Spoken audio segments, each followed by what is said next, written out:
Boa noite, doutora Evelyn! Boa noite, é um prazer estar aqui mais um dia aí com você.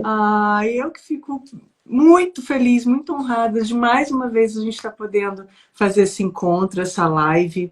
Estava aqui falando para o pessoal da importância do trabalho que você desenvolve, o quanto você ajuda outros advogados, está sempre aí com a OAB, fazendo mentorias, né? Sim, sim. Então, a ideia a gente, nessa live, é a gente fazer um bate-papo de uma forma leve, mas ainda assim trazendo muito conteúdo relevante para você, advogada, que atua aqui no TJRJ. Vocês vão ver o quanto vai auxiliar vocês o que a gente trouxe hoje de informação, não é, doutora Evelyn? Sim, com certeza. Que ótimo. Mas e aí? Conte-me tudo. O pessoal que está chegando aqui, às vezes não te conhece melhor, tá? Então, fala pra gente um pouquinho, conta um pouquinho dos seus projetos, da sua trajetória.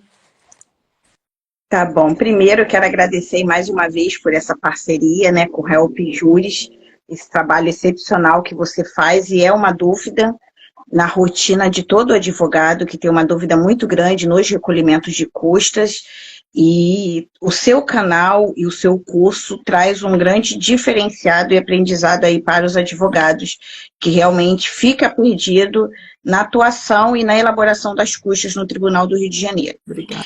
E o meu canal, eu tenho um canal voltado Direito na Prática, que é um canal voltado realmente para a prática jurídica. Agora, atualmente, os nossos cursos e as nossas aulas que estão sendo ministradas na OAB está sendo voltada para o sistema do EPROC, que é um novo sistema aí que está sendo migrado para o Tribunal de Justiça do Rio de Janeiro. Então, já começou essa migração e eu tenho ministrado aulas nesse sentido na OAB. Já fiz, ontem foi uma aula na própria mentoria da OAB.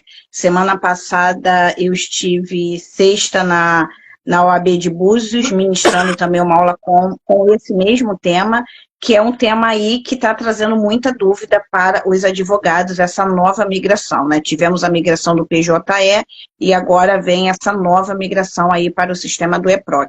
E além disso, lá no canal tem diversos vídeos práticos, realmente voltados para a prática, do dia a dia do advogado, com dicas simples, diretas e objetivas.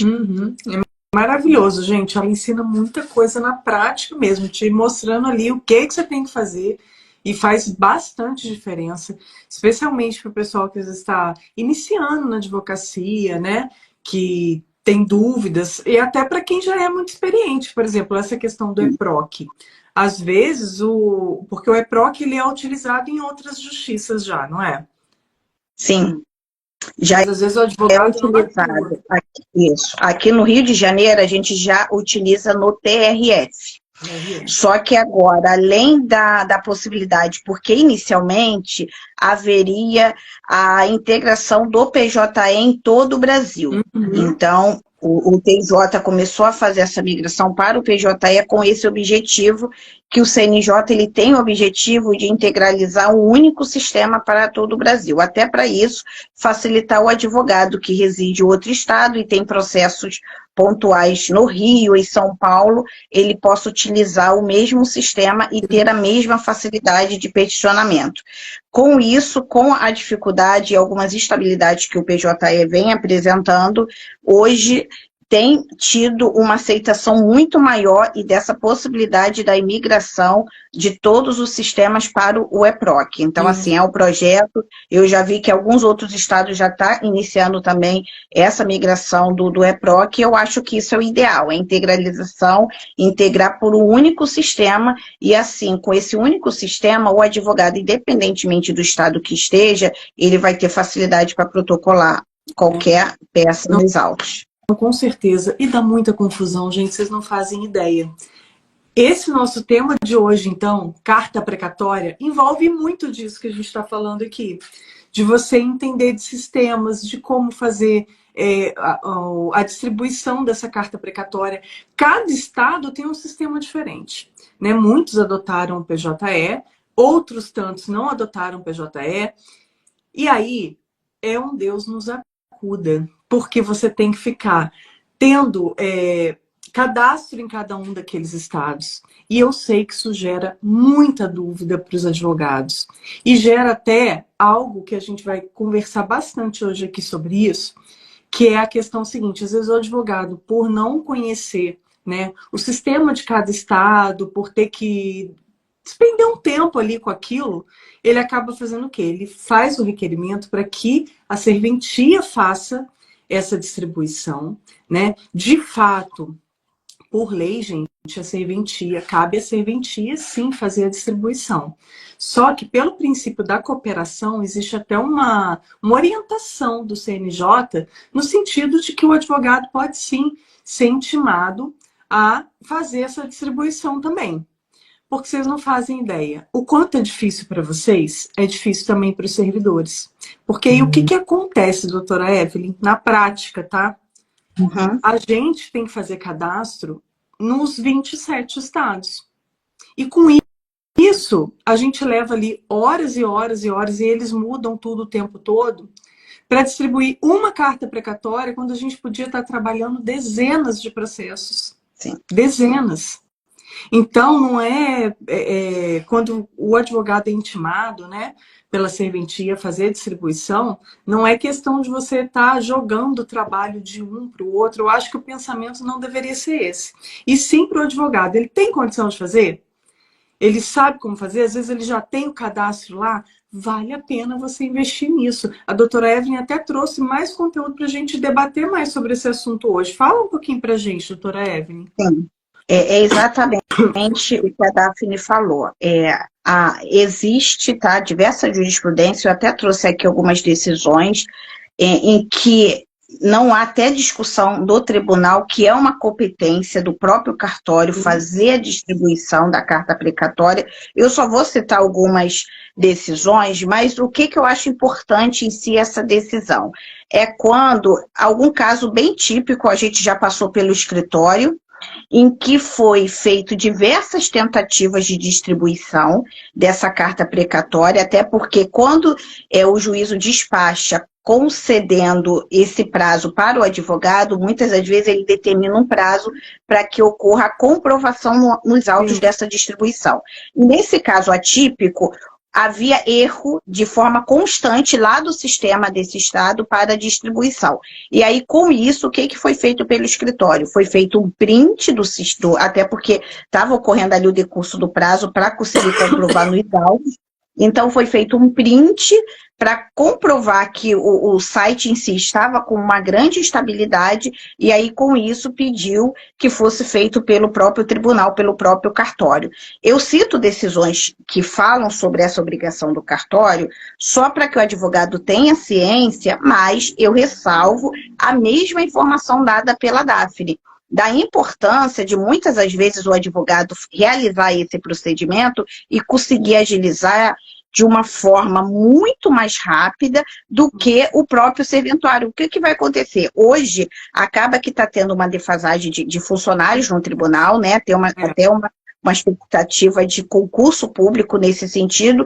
Então, foi o que a Daphne falou. Você imagina o funcionário, ele tendo que dispor, porque vai ter um momento que ele vai ter que dispor para fazer essa distribuição. E com isso, vai ser horas de trabalho que ele vai não estar processando outros processos. E com isso acaba que aquele processo fica de lado por um procedimento que poderia ser simples, e às vezes o advogado tem um domínio sobre o tema e faria isso em questão de 20 minutos na distribuição. Então, as decisões aqui que eu cito, só para poder ficar gravado no vídeo, é o RESP 181793, do Rio Grande do Sul, RESP 1882492, de São Paulo, RESP 1817963, do Rio Grande do Sul, e ainda tem o Boletim Jurídico 116, que foi publicado em setembro de 2021 no CNJ. Então, assim, a gente tem diversas decisões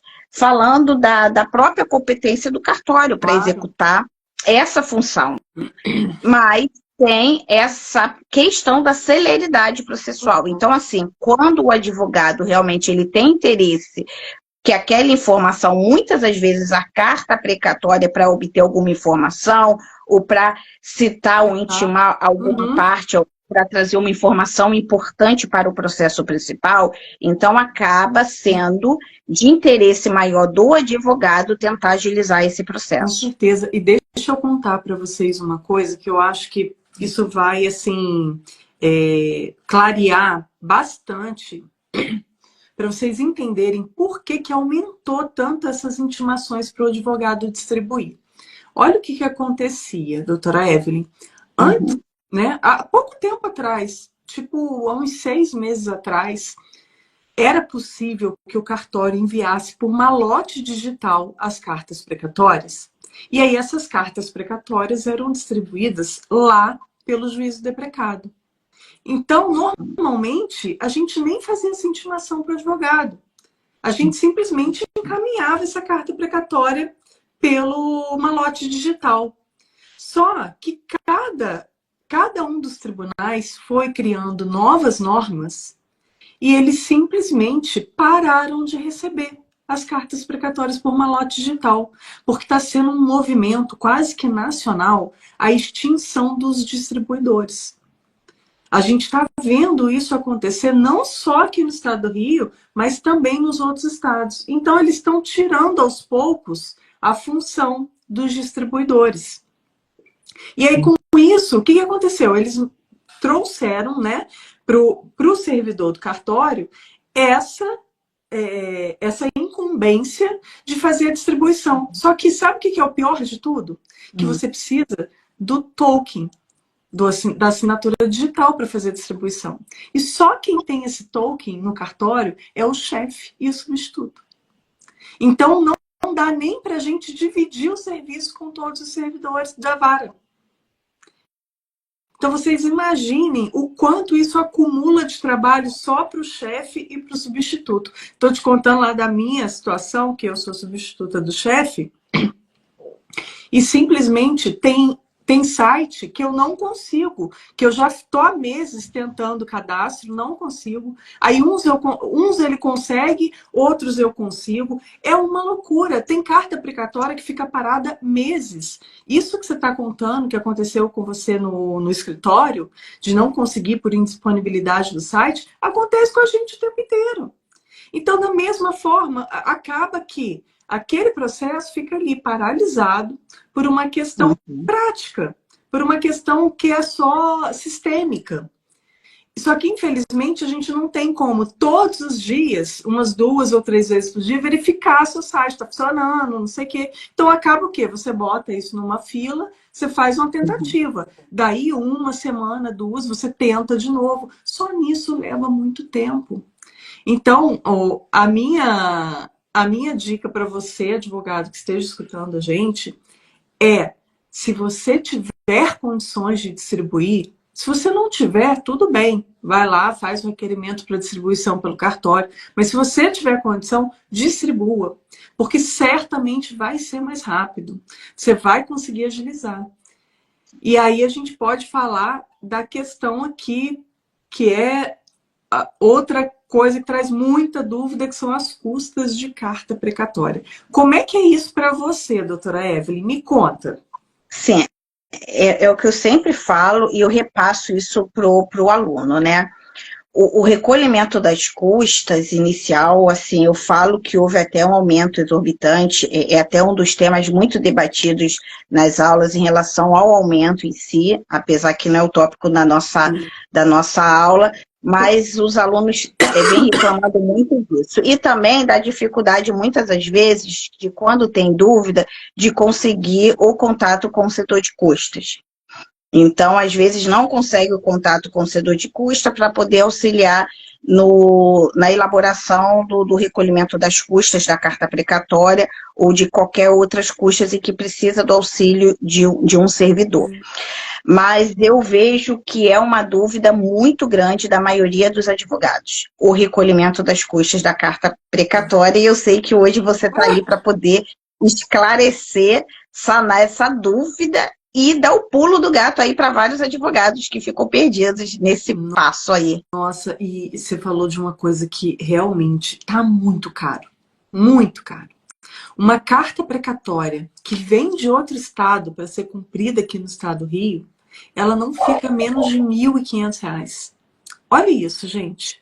Que loucura de custas, às vezes, para você conseguir fazer uma intimação simples. Não estou nem falando, se for então uma carta precatória, sei lá, para fazer avaliação de imóveis e tal, aí esse valor sobe ainda muito mais. Mas, infelizmente, é um valor que está muito alto. A gente sabe que isso pesa muito para as partes, né? Então, eu acho que é mais uma coisa muito importante para que o advogado preste atenção e tenha domínio das custas, que é exatamente para ele definir até se realmente ele precisa fazer o requerimento dessa carta precatória para ser cumprida aqui no estado do Rio de Janeiro. Porque, às vezes, o valor não vale a pena. Se houver outra forma, né? Quer ver uma situação que às vezes acontece, às vezes é empresa grande. E aí, ao invés de pedir a citação eletrônica, às vezes o advogado pede a citação pela carta precatória. E nisso você pode estar aí gastando mais de R$ 1.000 a mais por estar fazendo esse requerimento, sendo que pela via eletrônica talvez desse o mesmo resultado. Hoje em dia a gente tem inclusive essa possibilidade de fazer intimação pelo WhatsApp, né? Então, citação e intimação pelo WhatsApp. Pode ser que não dê certo, pode, mas é uma tentativa barata. Uma citação pelo WhatsApp, você paga só R$ 25,85 lá no campo do diversos, mais nada. Então, se de repente você tem aí um WhatsApp, né, do réu para ele ser citado, eu acho que isso já é algo que vale muito a pena a tentativa. Se ele não responder, né, enfim, se o oficial de justiça não conseguiu contato, infelizmente foi uma tentativa e você vai ter que requerer depois de qualquer forma a carta precatória. Mas eu acho que vale muito a pena, porque olha a economia, tanto de tempo quanto de grana mesmo, né? Então, eu acho que o conhecimento, doutora Evelyn, de custas, ele agrega muito para o advogado para a questão estratégica, dele realmente poder pensar o que vale a pena eu pedir aqui, não só pela questão de agilidade processual, mas também pela questão de valor que o cliente vai ter que pagar. A gente sabe que isso é importantíssimo. Quem é que não está preocupado com isso? Poxa, se eu puder pagar menos, é lógico que eu quero pagar menos, né? E tem gente que às vezes não vai ter nem condição mesmo, que aquilo que vai apertar, que vai ser uma questão complicada.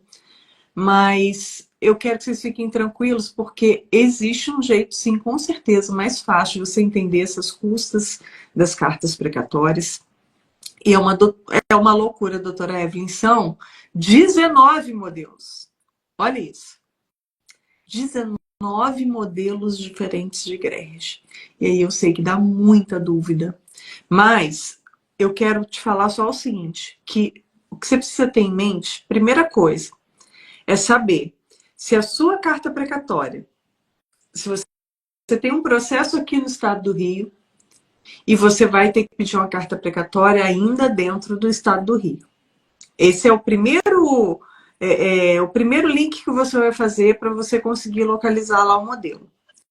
Segunda hipótese, você tem o processo aqui no estado do Rio, mas você vai pedir uma carta precatória para ser cumprida em outro estado. E, por último, você tem um processo em outro estado e você pede uma carta precatória para ser cumprida aqui no estado do Rio de Janeiro. Basicamente, você divide esses modelos todos nessas 3 hipóteses. Você compreendendo isso e sabendo o que você está procurando, isso já vai agilizar muito para você a hora que você estiver lá nos modelinhos da corregedoria, tá? E aí, eu já vou excluir para vocês que é muito fácil. Quando você tem um processo aqui no Rio e vai pedir o cumprimento dessa carta precatória em outro estado, você vai pagar o quê? Só o envio eletrônico. E isso se o cartório for distribuir para você. Porque se você ainda fizer essa dica que a gente falou de você distribuir, você não paga nada de custos aqui. Olha que interessante. Além de você ganhar tempo, não tem nem que passar por esse trâmite todo. Porque as custas é só o envio eletrônico, R$ 25,85? Mas você vai ter que peticionar, informando a GRERJ. Essa GRERJ vai ter que ser conferida. Só nisso aí, às vezes lá se vai 1 mês, 2 de processo. Né? Então, se você viu que a carta precatória foi digitada e você tem condições de já fazer a distribuição, você faz a distribuição, informa no processo e já diz que você não recolheu custas porque você mesmo fez a distribuição da carta precatória. Então, essa modalidade é a que vai te dar menos dor de cabeça com relação às custas. Porque ou você vai pagar o envio eletrônico ou você não vai pagar nada. E nas outras duas opções, aí tudo vai depender de qual vai ser a finalidade dessa carta precatória, né? Se é uma carta precatória de citação, intimação, ou se ela é uma carta precatória de avaliação, ou se ela é uma carta precatória proitiva de testemunha. E aí você, sabendo a finalidade, também fica muito mais fácil para você fazer a pesquisa lá nos modelos. Então, são essas duas análises que você tem que fazer sempre que você for recolher custas de carta precatória. Primeiro, de onde ela está saindo para onde ela está indo. E segundo, qual a finalidade dessa carta precatória. Você sabendo, fazendo essas duas análises, você vai encontrar lá o modelo que se adequa para o seu caso aí. Tá? E aí tem algumas questões que são assim, fixas na carta precatória. Por exemplo, o campo dos diversos é um campo que ele tem um valor fixo por mandado a ser expedido naquela carta precatória. E você pode às vezes estar perguntando assim, mas por mandado, Daphne, como é que funciona? E sai mais de um mandado na carta precatória? Pode ser que saia.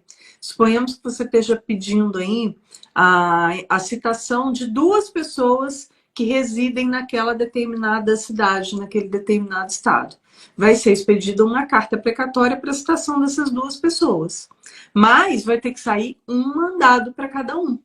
Então, vão ser 2 mandados. Isso você também tem que considerar aí nas suas custas, tá? Porque além de você recolher dobrado o valor do oficial de justiça, você vai recolher dobrado o valor do diversos, que fica lá no modelinho um valor fixo. Tá? Para vocês terem uma ideia, 2024 é 55,33 o valor fixo, adicionado de mais 2 ofícios eletrônicos, que é mais 51,70. Então você vê em que já dá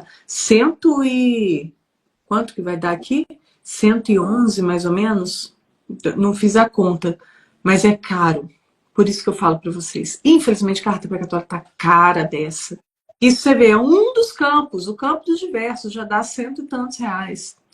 Né? Tem os escrivães, tem o oficial de justiça, dependendo do que você estiver pedindo de oficial de justiça, pode ser que esse valor seja bem alto.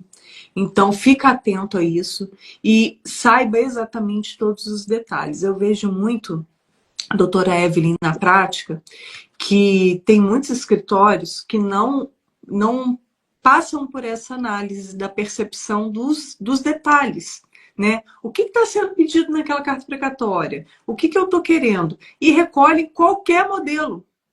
E nisso que você recolhe qualquer modelo, pronto. A sua carta precatória já entra lá naquele ciclo vicioso, na ordem cronológica que não tem fim, e aí não sai daquilo. E às vezes é uma situação importante. Que o seu processo principal está lá paralisado. Às vezes tem excitação. Pensa bem. Então, é muito importante que você olhe os detalhes com cuidado, que você analise os modelos de acordo com o que você precisa, para que você não perca tempo aí nas suas ações, para que você economize muito tempo. Agora, vamos lá, uma dúvida aí dos advogados. Diga lá. E aí, nessa greve que é feita, tem a incidência da taxa judiciária? Então, tem uma hipótese. De todo... O pior é que tem, gente. Mas sabe qual é a hipótese? Quando é uma carta precatória que está vindo de outro estado para ser cumprida aqui no Rio. Sempre que você tem uma ação em outro estado, você pede uma carta precatória que vai ser cumprida aqui, você recolhe uma taxa mínima de taxa judiciária. E aí é por isso que fica tão caro já essas custas da carta precatória. Porque aí só a taxa mínima, R$ 408,35. Agora, e se essa carta precatória for seu processo é aqui no Rio e a carta precatória é aqui no Rio também. Aí não tem a taxa, tá? Não só não tem a taxa, como quer ver também, tem outra situação importante para eu falar para vocês, que é uma dica de ouro. Aqui no estado do Rio de Janeiro, se você tiver precisando de uma citação, intimação ou notificação, aqui para dentro do estado mesmo, só que em outra comarca, você não precisa de uma carta precatória. Aí você pode pedir só um mandado eletrônico. Pensa bem, só com isso é muita economia de custas. Muita economia. Então, anota aí, já pega o seu bloquinho, anota aí. Se a finalidade, né, do seu pedido for citação, intimação ou notificação, não precisa de uma carta precatória. Você pode fazer isso, o seu requerimento vai ser de um mandado eletrônico. E a única diferença dele para o mandado normal dentro da mesma comarca é que você recolhe a mais lá no campo dos diversos. Também 2 envios eletrônicos. Né? Você vai adicionar aí esses R$ 51,70 no campo dos diversos. Excelente dica essa, hein? Essa é boa. Essa é boa porque... É aquele famoso pulo do gato que o advogado aprende aí no Help Juris, com certeza. É isso aí. Mas aí me diga, tem mais dúvidas com relação às cartas precatórias? Aí do seu dia a dia, de coisas que já te aconteceram? Não. Assim, essa sua explicação, eu acho que isso que foi o diferencial e que vai ajudar muito o advogado, que foi a forma de você explicar, apesar de ser inúmeras possibilidades, mas as 3 formas que você informou que pode acontecer, eu acho que isso já vai ajudar muito o advogado a entender para onde ele vai ter que ir e olhar os modelos que tem lá na corregedoria. Então, eu acho assim, que essa dica aí também foi muito importante, porque o advogado ele se depara com diversos modelos e realmente fica perdido, sem saber como prosseguir e qual utilizar. Mas os procedimentos que você informou para poder identificar e, a partir daí, fazer uma triagem dos modelos existentes, eu acho que isso aí já vai ser um diferencial para os advogados na elaboração dessa guia. Auxilia muito. E Sim. quer ver uma coisa que aconteceu um tempo atrás, que eu falei assim, gente, como é que pode uma questão de custos atrapalhar tanto? Uma carta precatória chegou para a gente, foi distribuída. E o que é mais comum? O que mais acontece? O advogado distribui sem recolher custas. Não recolhe nada. E aí, ele espera ser intimado para então recolher as custas iniciais daquela carta precatória. Daí vem uma grerge, normalmente com recolhimento errado, bem errado de custas. E nisso, ao ser intimado para complementação, quando o advogado, então, não é do estado do Rio de Janeiro, não tem familiaridade com o sistema daqui, costuma, inclusive, quando tem todos os dados ali, aquela certidão que vem com os dados do valor, da conta, tudo direitinho que ele tem que complementar, ainda assim não complementa. E num caso desse, sabe o que acontece, doutora Evelyn? Sabe o que aconteceu com essa carta precatória, que já vi acontecer inúmeras vezes? A carta precatória é devolvida sem cumprimento. E o pior, o que já foi recolhido de custas, já era. Você não vai ter o ressarcimento, porque a carta precatória foi devolvida. Então, é para prestar muita atenção. Se você recebeu aí, se você é advogado, que às vezes eu recebo muitos advogados aqui que são de outros estados, se você é de outro estado, mas tem muitas ações aqui no estado do Rio de Janeiro, presta atenção. Porque custas aqui, infelizmente, é algo que pode estar travando o seu processo. Pode estar travando a sua carta precatória. Então, é algo para realmente ficar antenado, ligado. E essas dicas que eu te dei aqui, doutora Evelyn, lá no curso, eu trago, assim, ainda mais esmiuçado, né? Porque com mais tempo, lógico, né? E trago assim com uma planilha, com PDF bonitinho, que aí o advogado consegue analisar mesmo tudo que ele precisa fazer para entender as custas de cada carta precatória. E 19 modelos se transformam, na verdade, em só 3.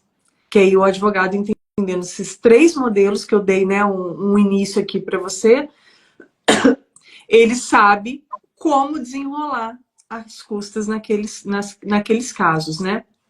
E o mais importante para vocês saberem é o seguinte, que existe sim uma lógica, não é decoreba, não é matemática, não é nada disso, é uma lógica jurídica mesmo, né? As custas aqui no estado do Rio, elas envolvem uma análise jurídica.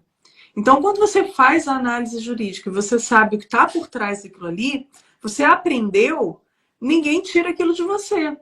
Você vai conseguir analisar diante do caso concreto, você vai aprender a analisar, entender como é que funcionam os modelos. Então, isso faz total diferença, né? Faz diferença para você ganhar muito tempo aí na sua ação. E o que eu vejo realmente é isso que você falou.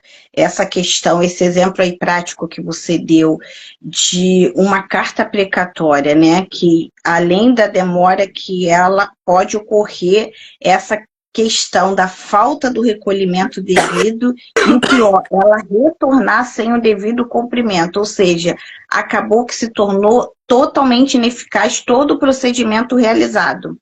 E eu vejo, porque se o próprio advogado que está aqui trabalhando no Rio de Janeiro tem grandes dúvidas no recolhimento de uma guia, você imagina um advogado de um outro estado que tem 2 problemas, né? A seguir e a ultrapassar aqui no sistema do Tribunal do Rio de Janeiro. É o próprio sistema em si, né? Que agora estamos indo para essa migração de um novo, mas a princípio é um sistema que as pessoas não têm conhecimento e facilidade de uso, e a elaboração da guia. Então, assim, é de extrema importância essa cautela que você fez, e assim, enriquecedor, tá? A informação passada. Eu sei que lá no curso a informação é muito mais completa, com muito mais detalhe, óbvio, mas, assim, é essencial realmente para o advogado ter esse diferencial, porque você vai fazer com que o seu trabalho fique muito mais dinâmico e rápido, e procedimentos que poderiam se tornar muito mais lentos, com a sua forma de atuar e com o recolhimento de forma correta, será muito mais ágil para o cumprimento aí dessa carta precatória. Não, com certeza. Gente, eu acho assim, o advogado, Evelyn, ele tem um papel importantíssimo no trâmite processual, né? Eu acho que muito, é lógico, gente, muito da morosidade da justiça é por falha do próprio sistema, né? É um sistema que tem muitas questões administrativas e de gestão que acabam gerando essa morosidade, e que isso realmente não está nas mãos do advogado individualmente resolver. A OAB, lógico, né, que tem um papel importante para tentar auxiliar e sanar essas questões. Mas o advogado individualmente, dentro lá do seu escritório, ele não consegue resolver esse tipo de problema sistêmico que a gente está falando, né?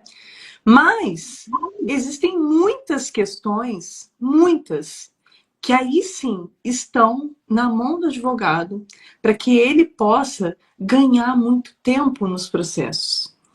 E aí isso passa muito pelas custas, com certeza, mas mesmo naquelas ações em que você tem a gratuidade de justiça deferida para o seu cliente, ainda assim, quando você entende, né, quais são os momentos em que você pode se adiantar, quais são os momentos em que você pode peticionar já de uma forma antecipada, e outros que às vezes você precisa segurar um pouco a mão, que se você ficar peticionando demais, o seu processo fica entrando e saindo da fila de processamento e parece que ele não sai do lugar.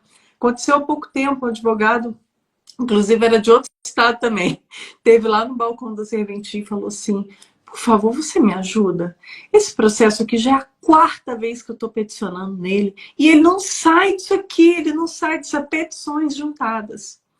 Aí eu falei, calma, doutor, deixa eu dar uma olhadinha aqui, deixa eu ver o que está acontecendo. Aí eu fui olhar, sabe o que ele estava fazendo, doutora Evelyn? A cada 30 dias ele entrava com a mesma petição. Ele peticionava fazendo um requerimento que agora de cabeça eu não me lembro. Mas um requerimento simples, sabe? Tipo assim, eu acho que ele estava juntando procuração para entrar nos autos e pedindo para extrair cópias, etc. Aí ele peticionava. Aí dava uns 30 dias, ainda não tinha sido processado, ele ia e repetia a petição. E repetiu, e repetiu. Aí na quarta, o processo dele já estava mais 4 meses parado. Eu falei, doutor, mas é exatamente por isso que está parado, porque o senhor está peticionando a mesma coisa várias vezes. Faz o seguinte, eu agora vi qual é a situação, vou colocar aqui para o processamento, mas se o senhor fizer isso, o senhor, na verdade, ao invés de agilizar, o senhor está atrasando o seu processo. Peticione e aguarda, porque aí a gente vai lá na filazinha, né, do processamento, a gente vai pegando os processos conforme eles vão chegando na vez deles. Por isso é tão importante que você saiba a hora certa de peticionar e a hora certa de não peticionar. Às vezes é tão importante quanto saber a hora de peticionar. E já tem outras situações que são o contrário disso, que também atrasa muito o processo. É o advogado que quer uma determinada coisa no processo e não quer peticionar, não quer pedir. Só que isso não está lá em lugar nenhum. Aí a gente fala, doutor, mas olha só, aí a situação é a seguinte, isso não está nos autos, o senhor vai precisar peticionar. Ai, mas se eu peticionar vai atrasar meu processo. Mas aí não tem jeito, porque a comunicação dentro do processo, ela é via petição.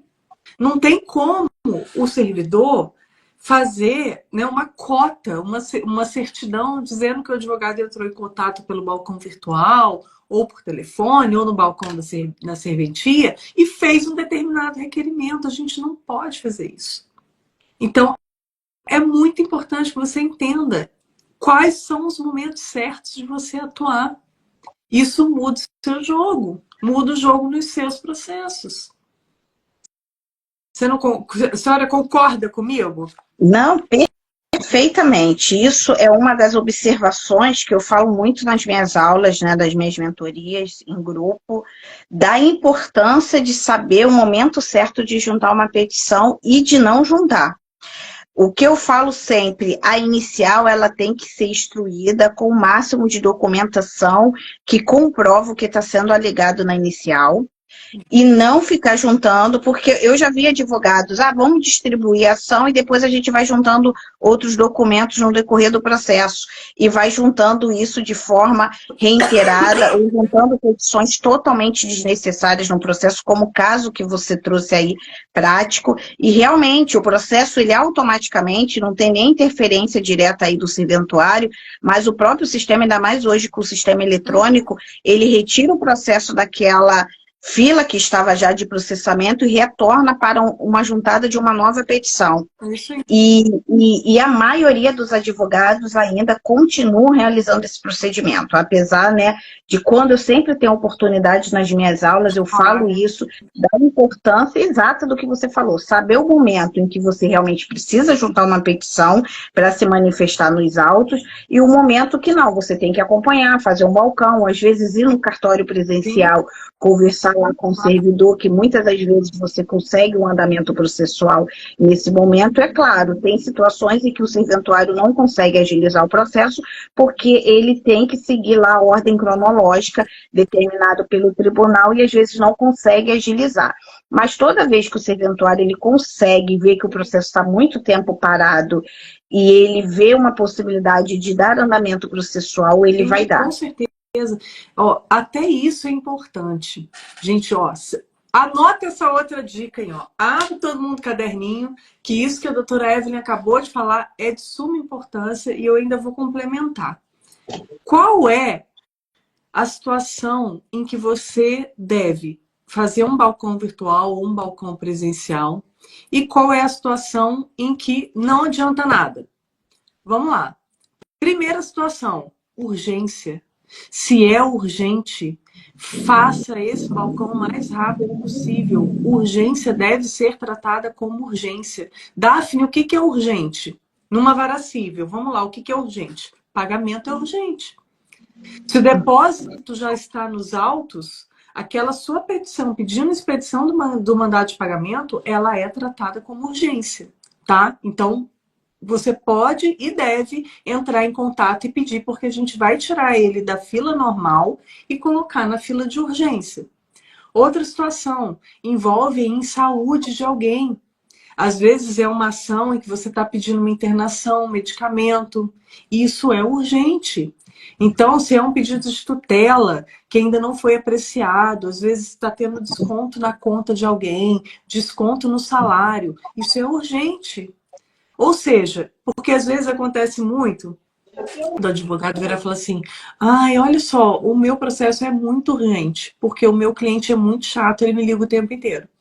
Eu sinto muito, eu sinto muito que você tenha pegado um cliente chato, mas isso não é urgência em si.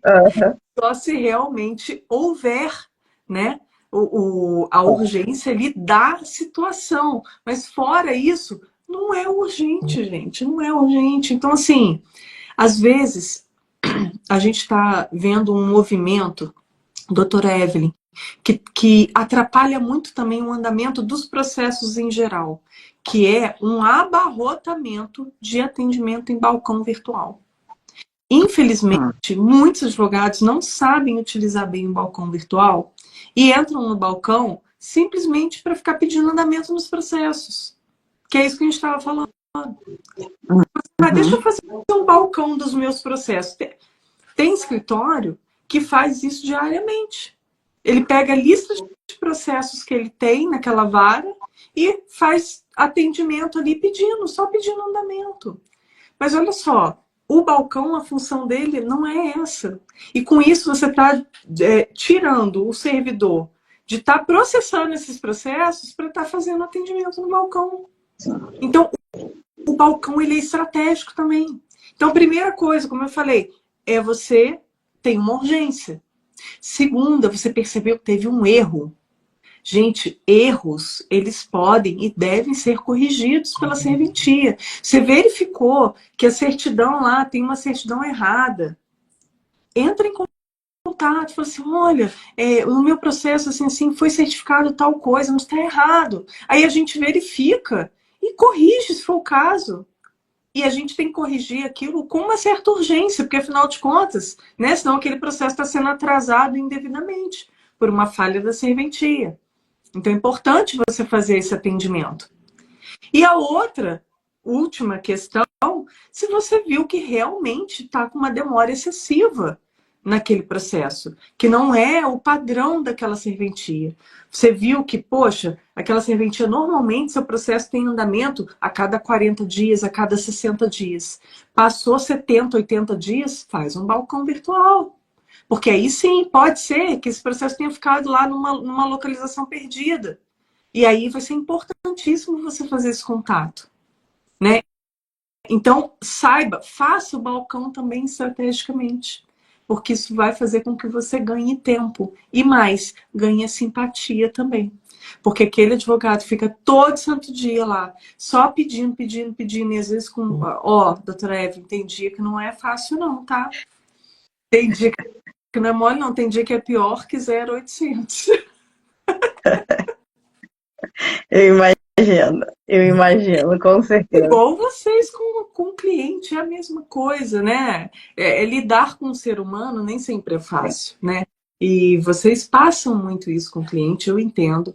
Às vezes chega pra gente, o advogado já chega pressionado, porque o cliente está ali em cima, está o tempo todo querendo saber, mas e o meu processo? Olha só, eu olhei e eu vi que aconteceu tal coisa, você não vai fazer nada?